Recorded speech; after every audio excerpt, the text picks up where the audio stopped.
Hello and welcome to the final prediction video of the calendar year.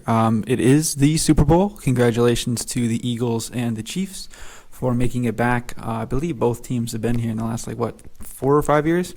The Chiefs obviously sooner, as they have what seems to be a potential dynasty coming up. I know they haven't won it. They obviously didn't win it last year. They lost to the Bengals. But yeah, it's impressive that nonetheless they're still back after losing Tyreek Hill. A lot of people thought that would be the death of them, and it definitely was not. They have different guys that have stepped up. McCole Hardman, who will be missing the game with injury, he stepped up a lot. Juju Smith-Schuster came in along with Marquez Valdes-Scantling. Valdes-Scantling hasn't done much, but last game he was unbelievable. I thought initially he was going to be like the biggest piece that was going to take them to the next level. He was definitely not, but it helped them last game, which is kind of all you need. Now, as for Juju Smith-Schuster, he's been a bit more of the guy that they've thrown to outside of Travis Kelce, but, he's just been out there the whole time. Now, looking at the Eagles, they throw the ball a bit more than people think. They still obviously are a run-first team, but they really do throw the ball when they need to. It's not like we have to run the ball to establish the run game. I mean, they do, but it's not a must-have thing. Now, that ability for them to be a dual-threat offense where the Chiefs really can't run nearly as much or as often or as easy as it is for the Eagles, that can make things interesting. Now, the biggest battle, I think, is going to be Patrick Mahomes versus the defensive front of the Eagles. That rush is really good. They're going to be getting in and forcing their way upon Patrick, probably for a majority of the game. Now, what are they going to do to stop that? Probably a lot of quick screens, a lot of quick completions, little quick outs. Sky Moore will probably get involved, one more of a gadget guy, even maybe Pacheco with a few running back screens. So I do like a lot of completions. If you could take over completions for Patrick Mahomes, I think that'd be a pretty smart play, because I think that they're going to be throwing it a lot of quick outs, quick screens, and even when they try to run have to run the ball traditionally, they do but seem to throw the ball out a lot to screens and stuff as a way of still staying in bounds and running the clock. So I think Mahomes over completions is a pretty good call. As for the Eagles, I think that they can have their way on this defense of the Chiefs. I mean, outside of Chris Jones, it's really a relatively weak defense. I think that they can probably just run the ball down their throats and they can, totally take the air out of this game. If they can stop the Chiefs on 1 or 2 consecutive drives, get some punts out of them, this game could get out of hand quickly, I think. I know it's only a 1-point spread. I do really like the Eagles. I think that they are the superior team in nearly every aspect outside of, traditional quarterback play. But, Hurts can throw the ball when he needs to, but he also can tuck it and run like a good running back. And then you have an 11-on-11 as opposed on a traditional quarterback handing the ball off, and then it's 10-on-11. Right, just simple math. I'm not a mathematician, but 10-on-11 is much harder than 11-on-11. That being said, the Chiefs have been here with this team more recently. The Eagles have been here as a franchise, but outside of 5 or 6 players, I don't really think the majority of them have been to the spot. Obviously Jordan Kelsey's been here, Brandon Graham, a few of the older guys. With this group, they haven't, but they've been to the Super Bowl with this team, being the Eagles. So I think that's pretty much the only other thing that the Chiefs have, is they've been here before. It's not the same group, but they've been here with the core of the team.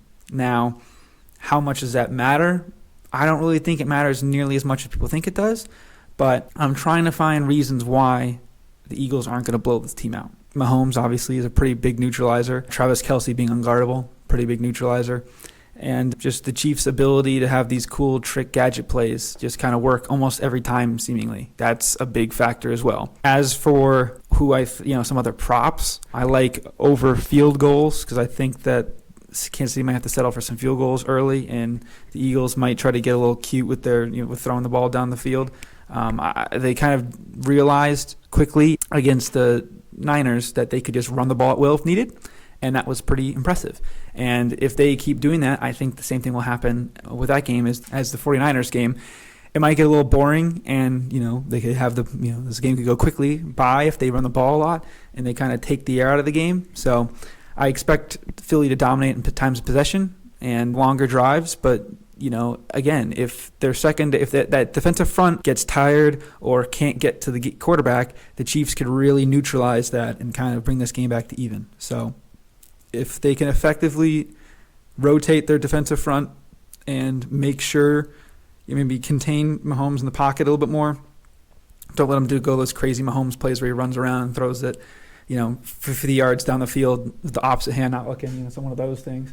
Then you should be all right. I obviously am going to predict the Eagles to win, as I've been kind of hinting at the entire time. I think that, thanking God will be the first thing to happen, as these are both guys that really like God. And I just really think that could be a good prop. And as for the rest of it, I hate betting on all these props and picking all these props because it's kind of all, luck based. MVP, it's got to be Mahomes or Hurts. So if you like the Eagles, take Hurts to win the MVP. And if you like the Chiefs to win, you can probably take Mahomes MVP and get them both boosted. Because I'm looking at here, the money lines are 105 and minus 125. So, yeah. But we'll see. I think it could get ugly. Eagles, I think, will win by, let's say, 7-10, that range. Whatever the score range usually is. I think it's 1-6 or 7-13. So 7-13, I would take that one. But I think it could be a late touchdown. I do like Hurts 2 touchdowns too as well. Hurts anytime touchdown. Good play there. So I know I'm kind of rambling a little bit. Don't really have a script. I just kind of wanted to pull up the thing behind the screen and just look at the matchup and just kind of speak my mind. And that's what we've done here. So thank you so much for the support. Good luck to my Philly friends out there. A lot of them. Shout out Tyler. So yeah, good luck to you. Maybe you'll win yet another championship and make people like me that are big Detroit fans just jealous to even getting the opportunity to compete for the playoffs. Thank you for all the support, and have a great Super Bowl Sunday. And it's just really unfortunate that with the extended week, we don't get President's Day being the first day after the Super Bowl. That we can pray that the first person to run on that for politics gets my vote. So not to get political, but it's a joke. So thank you. Please like and subscribe, share with your friends, and hope you guys have a great day. Thank you for the support. Peace.